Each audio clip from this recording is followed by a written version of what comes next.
Masih bersama kami dalam siaran pendidikan interaktif, bedah kisi-kisi persiapan ujian akhir semester. Dan kita masih membahas pelajaran fisika pada hari ini. Dan selamat bergabung untuk teman-teman yang baru saja menyaksikan tayangan ini. Dan saya ingin terus mengingatkan kepada teman-teman yang ingin bertanya dapat mengajukannya melalui layanan bebas pulsa kami, SMS maupun juga Facebook Televisi Edukasi. Dan teman-teman, tadi kita sudah membahas 2 soal yang pertama dan juga sudah membacakan soal yang ketiga. Dan kita akan membahas untuk soal ketiga yang sudah dibacakan oleh Pak Bambang tadi.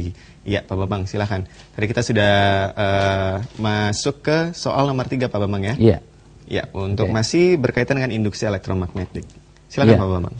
Adik-adik tadi sudah membaca soalnya ya.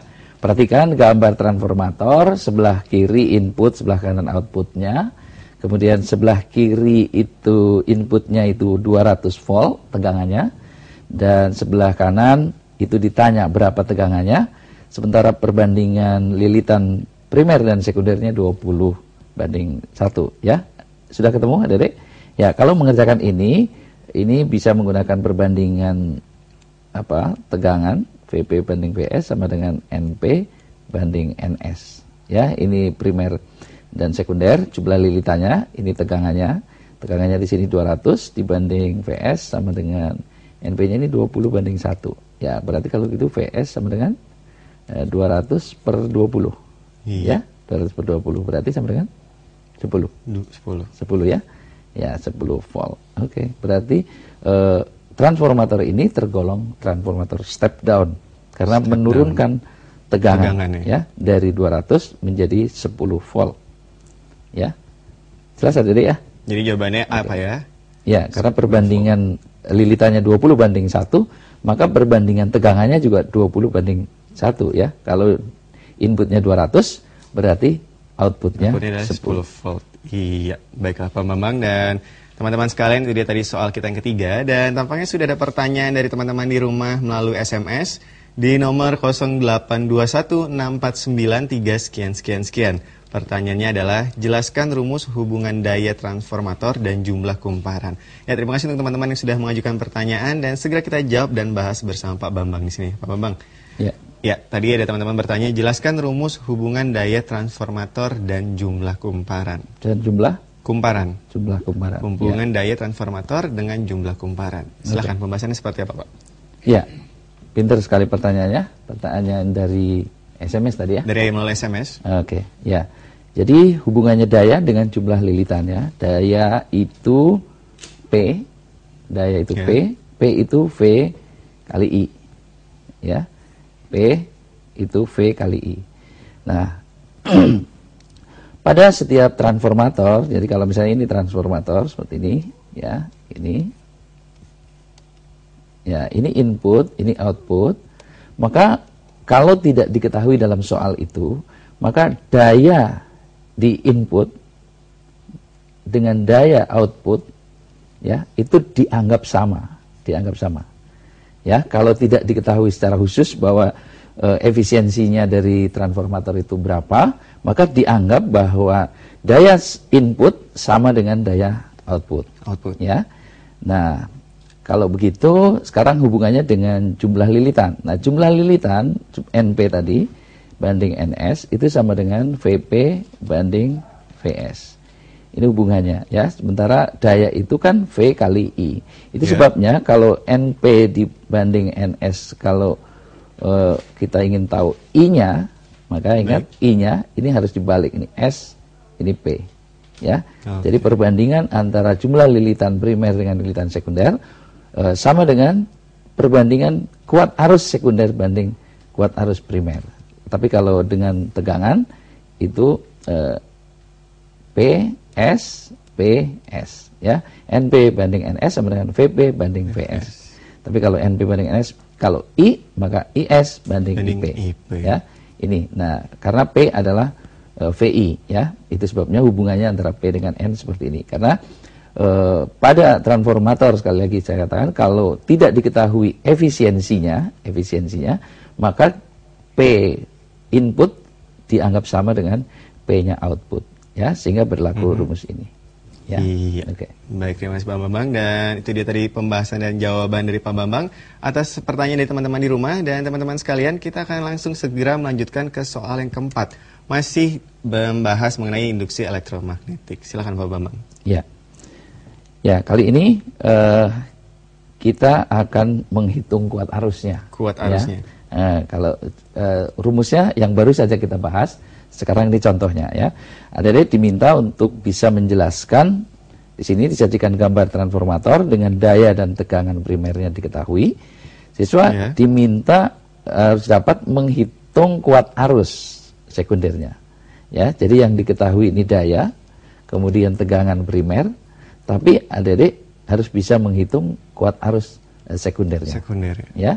Oke, jadi soalnya seperti ini. Perhatikan transformator berikut. Coba diperhatikan dengan baik kalau transformator ini ya. Dayanya 1000. Daya 1000. Ini input sebelah kiri, output sebelah kanan. Tegangannya di sini 200 volt inputnya. Kemudian outputnya tidak diketahui tegangannya berapa, tetapi yang ditanya kuat arus sekundernya berapa di sini. Ya. Yang diketahui di sini. Jika perbandingan jumlah lilitan primer dan lilitan sekundernya 20:1, maka kuat arus sekundernya berapa? I1. Oke, sambil saya menunggu adik-adik mengerjakan ini. Ya. Iya. Oke, di sini dayanya diketahui, dayanya 1000 watt, V-nya 200. Kalau gitu VS-nya berapa? Ya kan? Nah, kemudian IP-nya berapa? IS-nya berapa? Ya. Oke, perbandingannya 20:1. Di sini lebih banyak, di sini lebih sedikit. Ya, berarti ini pasti menurunkan tegangan. Nah, bagaimana dengan kuat arusnya? Apa naik atau turun? Iya. Sudah, Dede? Oke, kita bahasnya. Sekarang NP/NS itu 20:1. Nah, P itu sama dengan V kali I. Kalau P primer berarti V primer kali I primer. Nah, P-nya 1000 berarti VP-nya 200 kali IP. Nah, sekarang kita bisa mencari IP-nya. Kalau begitu IP-nya sama dengan 1000 dibagi 200. Berarti berapa? 50 ampere. Ya. Kalau gitu 50 ampere. Jelas sampai di sini ya. Yeah. Nah, kemudian kita bandingkan dengan rumus yang tadi kita sudah bahas. IS banding IP sama dengan NP banding NS. Ingat kalau dengan I dibalik. SP PS. Tapi kalau V VS sini PS PS ya. Tapi kalau karena ini I maka IS IP ini P ini S ya, dibalik. SP PS. Atau sini PS sini SP juga boleh ya. Nah, yang ditanya ini.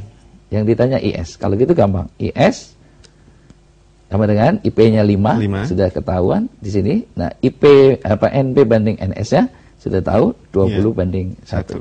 Nah, kalau gitu IS ya yang jauh kali yang jauh sama dengan dekat yang dekat ya. Berarti IS sama dengan 5 kali 20. Berarti 100 ampere. Nah, ada yang harus ada diperhatikan di sini bahwa ternyata pada transformator yang step down. Menurunkan tegangan, dia menaikkan kuat arus. Ya. Tadi kuat arusnya hanya 5. Tadi kuat arusnya hanya 5 ya. Ternyata kuat arusnya menjadi 100. Ya, dengan tegangan yang turun, maka kuat arusnya justru naik. Ya. Itu yang ada harus perhatikan ya. Pada transformator step down, tegangannya turun, kuat arusnya naik. Jadi ya, berarti kebalikan. Kalau transformator step up, tegangannya naik, berarti kuat arusnya turun. Karena dayanya tetap. Ya, daya itu V kali I tadi. Jadi mungkin konsep sepertinya harus diketahui oleh teman-teman dalam mengerjakan soal Pak ya tentunya. Iya, itu yang harus dipegang aja. Iya, menarik sekali pembahasan kita pada hari ini. Dan segera kita melanjutkan untuk soal berikutnya. Dan tampaknya Pak Bambang kita masuk untuk indikator yang kedua Pak. Indikator yang kedua. Soal yang berikutnya itu menjelaskan fenomena alam yang terjadi akibat perubahan suhu atau peredaran bumi bulan terhadap matahari. Iya. Iya, silakan Pak Bambang. Baik. Sekarang indikatornya seperti ini. Siswa dapat memberikan contoh fenomena alam yang disebabkan oleh karena rotasi bumi. Ya, rotasi bumi itu setiap saat terjadi rotasi bumi. Nah, kita diminta untuk memberi contoh apa fenomena alam ini yang disebabkan oleh karena rotasi bumi. Ya, kira-kira ada apa kira-kira? Ya, soalnya kita lihat. Kita lihat soalnya. Ya, ada fenomena alam ini. Yang pertama, fenomena terjadinya siang dan malam, terjadinya gerhana matahari, bumi berbentuk bulat pepat, gerak semu tahunan matahari. Ya, ini semua fenomena alam. Yang ditanya, fenomena alam yang diakibatkan oleh gerak rotasi bumi adalah yang mana? Ya, yang disebabkan oleh karena rotasi bumi. Jadi karena bumi berrotasi, terjadi siang dan malam atau tidak? Ya? Ya. Oke, karena rotasi bumi, maka terjadi siang dan malam. Ya. Kemudian terjadinya gerhana matahari. Ya, kalau gerhana matahari karena apa? Gerhana matahari itu karena matahari tertutup oleh bulan. Ya, ini ada ini bumi di sini. Misalnya di sini cahaya dari bulan, dari matahari. Kemudian di sini ada bulan sini, sehingga orang di sini tidak bisa melihat matahari yang ada di sini. Nah, itu namanya gerhana matahari. Jadi tidak ada hubungannya dengan gerak rotasi bumi. Ya, oke. Berarti yang nomor 2 tidak mempengaruhi. Kemudian bumi berbentuk bulat pepat. Ya, karena bumi berrotasi terus-menerus, bulat begini, lama-lama bulatnya jadi seperti ini, lama-lama begini. Ya, lama-lama pepat. Ya, betul. Jadi berubah, Pak, ya? Jadi yang ketiga betul.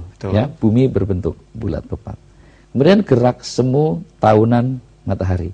Yang dimaksud gerak semu tahunan matahari itu gerakan matahari.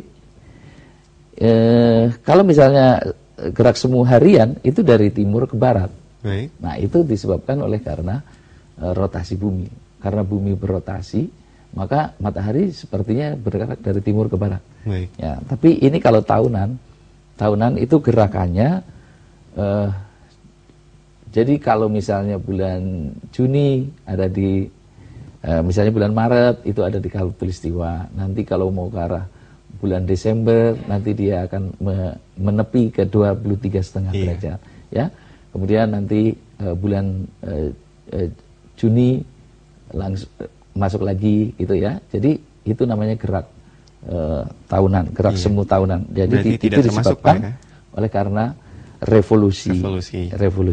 Jadi kalau seperti yang Bapak katakan tadi, rotasi bumi diakibatkan oleh untuk faktor ya, nomor 1, hanya 1 dan 3 ya. Berarti yang B, Pak, ya. Kalau gerak semu tahunan itu disebabkan oleh karena gerak revolusi bumi, merevolusi matahari. Ya. Iya. Baik, terima kasih Pak Bambang. Dan teman-teman sekalian, tampaknya kita sudah ada pertanyaan kembali melalui SMS dari teman-teman di rumah di nomor 0857 2049 sekian. Pertanyaannya adalah, tampaknya soal hitungan nih Pak, mungkin Bapak bisa sambil mencatatnya. Ya. Trafo primernya 220 volt. 220 volt. Kemudian jumlah lilitan primernya 150. Iya, 150. Ya, dan arus primernya 2 ampere. Arus primernya 2 ampere. Kemudian lilitan sekundernya 100. Sekundernya 100. Pertanyaannya adalah, berapa tegangan sekunder trafo? Iya. Dan arus sekundernya? Dan arus sekundernya. Iya, dan terima kasih untuk teman-teman yang sudah mengajukan pertanyaannya. Dan langsung saja akan kita bahas bersama Pak Bambang di sini. Silakan Pak Bambang. Pembahasannya seperti apa nih Pak? Mungkin mirip dengan soal yang tadi Pak ya? Ya, mirip. Ini memang ini transformator isinya hanya ini ya. Jadi sebenarnya gampang. Adik-adik kalau pegang rumusnya itu tadi, jadi hanya VP banding VS sama dengan NP banding NS. Ya. Ini nanti bisa buat mengerjakan. Sama juga dengan VP banding VS sama dengan nanti I. Kalau I itu apa? PS SP. Ya, kalau ini PS PS. Kalau ada I PS SP gitu. Nah, ini tinggal memasukkan VP ini 220, VS-nya ditanya. Ya kan? Ini yang ditanya jadi VS-nya. Nah, NP-nya tadi 150. VS-nya NS-nya 100. Gitu. Jadi gampang ya. Jadi VS itu sama dengan 220 kali 100 per 150. Ya, pasti ketemu ya. Pasti ketemu gampang. Nah, berapa nih coba kalau dihitung ya? Ini bisa dicoret, bisa dicoret. 15. Jadi 2200 dibagi ya, 15. 2200 dibagi 15. Carilah, gampang. Itu jawabannya Pak ya. Nah, kemudian VP banding VS. Nah, ini nanti dari sini sudah ketemu, VS-nya di sini 220, VS-nya ini dari sini terus ketemu ke sini, VS. Kemudian IS-nya ditanya, kemudian IP-nya berapa? IP-nya 2 ampere.